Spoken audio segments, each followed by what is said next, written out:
भैया दूज की कहानी। नमस्कार दोस्तों, आप सभी का एक बार फिर से स्वागत है राजी स्पिरिचुअल पाथ चैनल में। आज मैं आप सभी के समक्ष भैया दूज की कहानी के बारे में सुनाने जा रही हूँ। एक समय की बात है, एक बूढ़ी औरत थी। उसके एक बेटा और एक बेटी थी। बेटी की शादी हो चुकी थी। एक दिन भाई दूज के त्योहार पर बेटे ने माँ से कहा कि वह बहन के घर जाना चाहता है। तो उसकी माँ ने कहा, हम बहुत गरीब हैं, तू अपनी बहन के घर क्या लेकर जाएगा? तू उसके घर जाकर क्या करेगा? लेकिन बेटे के बहुत आग्रह करने पर उसकी माँ ने उसे जाने की अनुमति दे दी। जब वह अपनी बहन से मिलने के लिए अपने घर से निकला तो रास्ते में उसे एक नदी मिली। तो नदी ने कहा, मैं तेरा काल हूँ, मैं तुझे डुबा दूंगी। तब बाई ने कहा, मैं कई साल बाद अपनी बहन से मिलने जा रहा हूँ, उससे मिलकर आने दो, फिर वापस आते वक्त तुम मुझे डुबा देना। ऐसा सुनकर नदी मान जाती है और उसे रास्ता दे देती है। बाई थोड़ा आगे बढ़ता है तो रास्ते में उसे एक सांप मिलता है। सांप कहता है, मैं तुझे डस लूंगा। तब बाई कहता है, पहले मुझे अपनी बहन से मिलकर टीका लगवा लेने दो, फिर तुम मुझे डस लेना। फिर सर्प भी उसे रास्ता दे देता है। आखिर जाते समय उसे जंगल में एक शेर मिलता है। शेर कहता है, मैं तुझे खाऊंगा। तो बाई उसे भी वही कहता है, मैं पहले अपनी बहन से तिलक करवा लूं, फिर लौटते वक्त तुम मुझे खा लेना। शेर भी उसे रास्ता दे देता है। अब भाई अपनी बहन के घर पहुंच जाता है और वह अपनी बहन को आवाज लगाता है। बहन उस वक्त सूत काट रही होती है। तब उसका सूत बीच में ही टूट जाता है। ऐसी मान्यता है कि यदि सूत काटते वक्त सूत बीच में ही टूट जाए तो जिस बहन के इकलौता भाई होता है वह जब तक सूत जुड़ नहीं जाता वह बोलते नहीं। भाई की आवाज सुनकर जब बहन कोई जवाब नहीं देती तो उसका भाई घर के बाहर खड़ा होकर सोचता है कि मैं बहुत गरीब हूँ, शायद इसीलिए मेरी बहन मुझसे बात नहीं करना चाहती। मुझे यहाँ आना ही नहीं चाहिए था। ये सोचकर वह वापस जाने लगता है। इतने में बहन का सूत जुड़ जाता है। वह भाई को आवाज देती है और उसे बात करने के बारे में बताती है और उसे प्यार से घर के अंदर ले जाती है और फिर जाकर अपनी पड़ोसन से पूछती है कि कोई जान से भी प्यारा मेहमान आए तो क्या करना चाहिए। पड़ोसन मजाक में कह देती है कि तेल से चोका लगाना चाहिए और धीमे चावल पकाने चाहिए।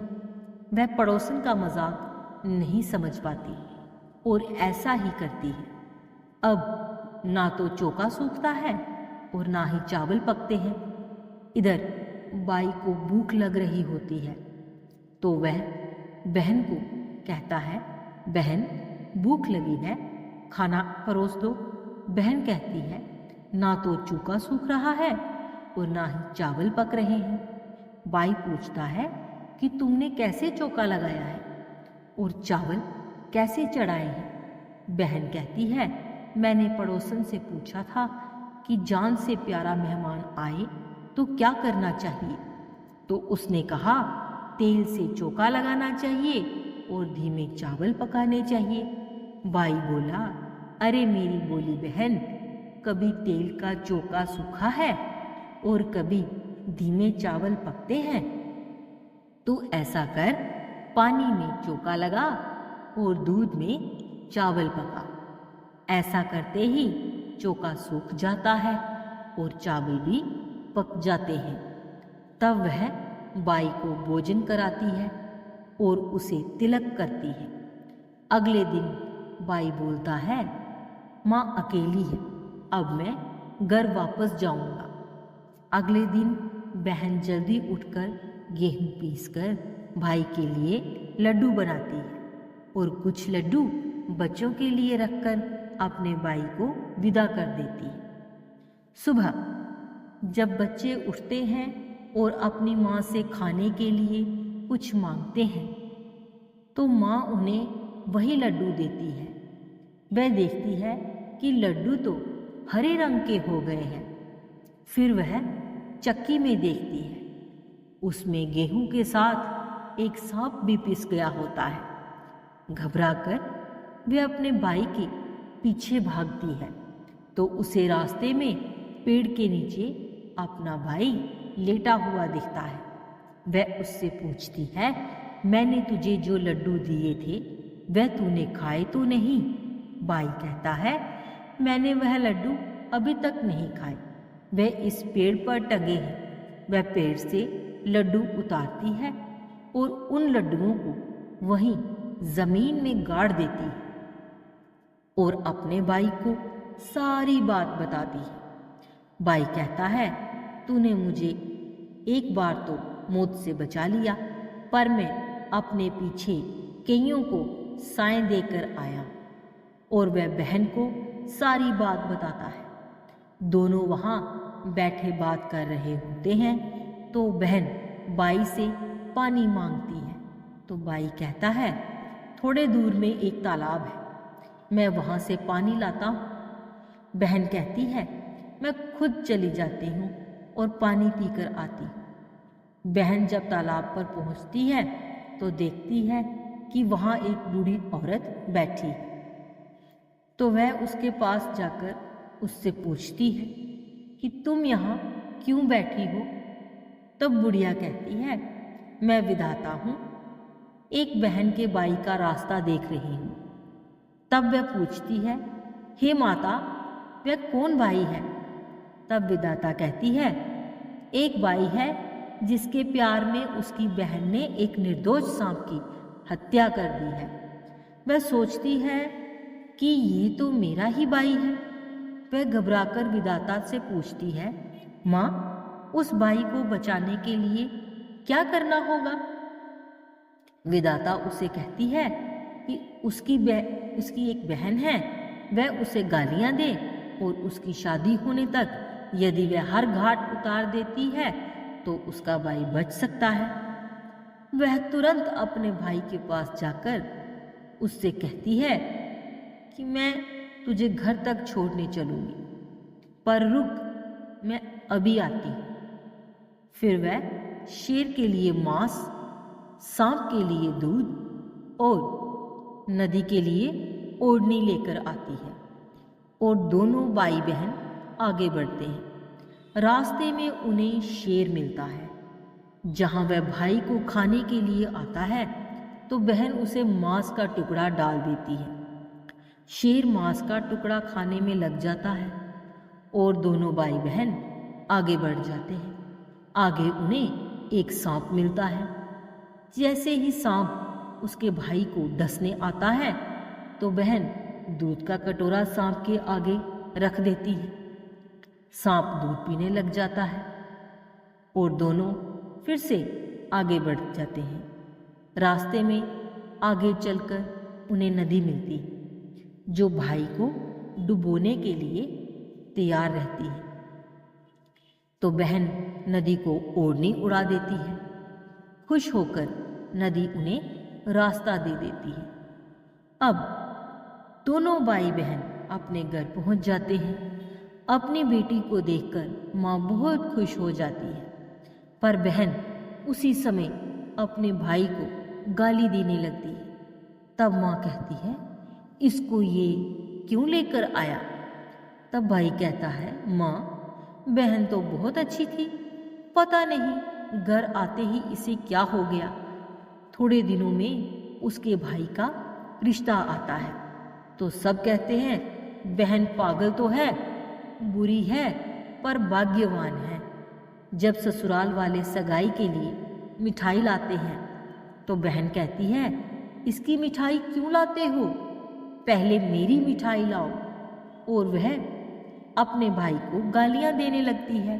सगाई शुरू हो जाती है तो वहां आग लग जाती है।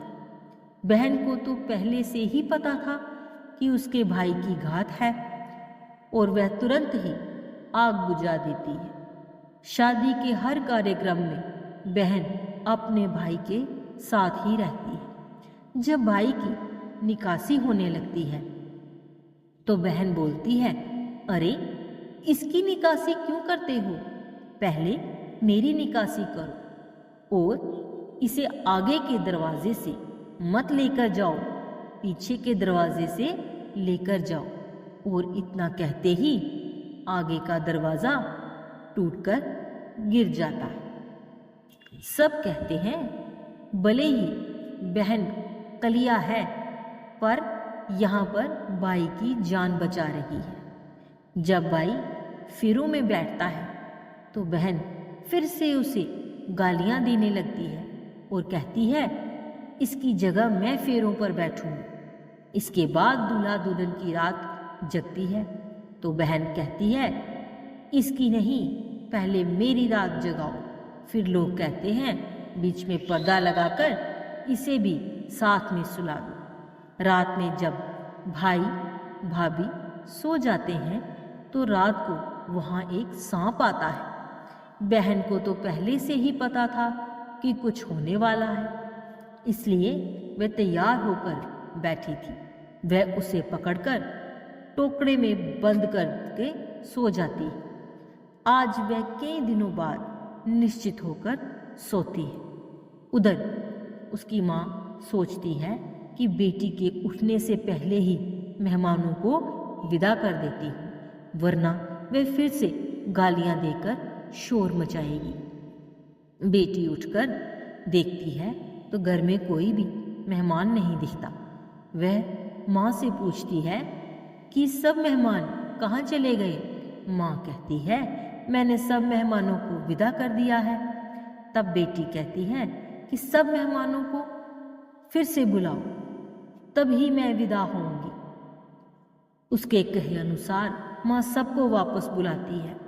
तब वह माँ से कहती है कि मैंने आज के दिन के लिए ही पालने में पूत और चूल्हे पर दूध छोड़कर अपना घर छोड़ा था और पागल होकर अपने भाई को बुरा भला बोलकर इसकी 7 घाट टाली थी।